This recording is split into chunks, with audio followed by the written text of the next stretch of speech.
Une question d'actualité, si vous le voulez bien, l'Algérie, le président Bouteflika ne se représentera pas pour un 5e mandat, mais évidemment les Algériens sont toujours dans la rue, ils suspectent une ruse du pouvoir.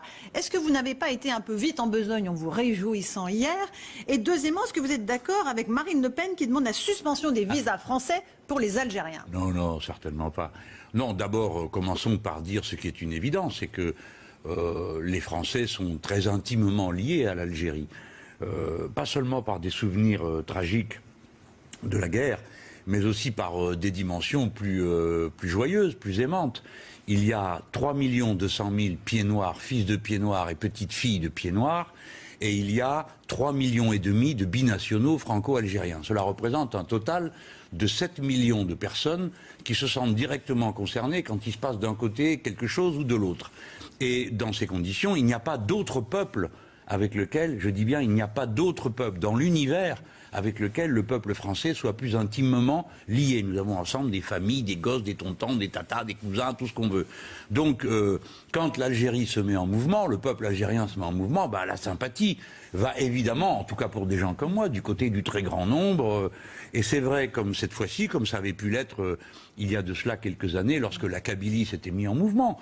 Bon, alors après, évidemment... On connaît l'issue, hein, et la répression, évidemment. Oui, ça a été terrifiant, très ils se sont sentis bien seuls, c'est vrai. Mais enfin, là, c'est plutôt une bonne nouvelle. Le peuple est venu pour dire, écoutez, là, vous exagérez. Une fois de plus, si vous voulez, en Algérie comme en France, les élites se croient tout permis. Alors ils se sont dit, oui, bah tiens, un 5e mandat avec un gars, un homme qui est dans une situation, une condition physique, semble-t-il, tout à fait pitoyable.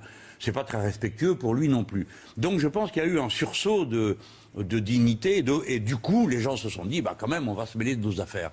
Alors ça c'est plutôt positif, on peut regarder ça avec sympathie, non, il me semble, et se sentir en communion avec eux. Voilà, c'est mon cas. Alors, vous faites quand même... C'est pas de la politique, ça c'est de l'amour, chère Madame Ferrari. Vous m'avez surprise quand vous avez fait le parallèle entre l'Algérie, qui, selon vous, donne une leçon d'action révolutionnaire de masse à la France, et le mouvement des Gilets jaunes. Vous dites que le maintien au pouvoir d'Emmanuel Macron... Vous faites un parallèle quand même entre le maintien au pouvoir d'Emmanuel Macron et le maintien au pouvoir d'Abdelaziz Bouteflika. Sérieusement. Vous dites que M. Macron, sans dissolution ni élection au prix d'une violence d'État, c'est un peu comparable à ce qui se passe... Alors, il y a des choses... Franchement... Bah, d'abord, bien sûr que je n'ai pas l'intention de dire que c'est la même chose. Je ne l'ai jamais dit et je ne vais pas commencer ce soir.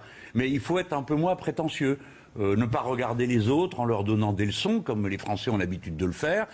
Par exemple, avoir pour le président Macron une opinion sur qui doit être président au Venezuela et n'en avoir aucune sur qui doit l'être en Algérie, par exemple. Bon. Alors, c'est un des exemples. Il ne l'a pas fait sur l'Algérie, attendez, vous le mais savez après, parfaitement. on peut quand même dire qu'il y a quelque chose à apprendre du peuple algérien. Ne croyez-vous pas? Moi, je le crois.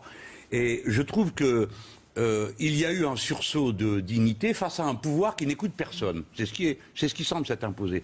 Nous sommes dans une situation comparable en France, puisque nous avons un président de la République. Nous venons d'avoir une élection présidentielle. Normalement, ça purge une situation politique. On tourne la page, puis on passe à autre chose.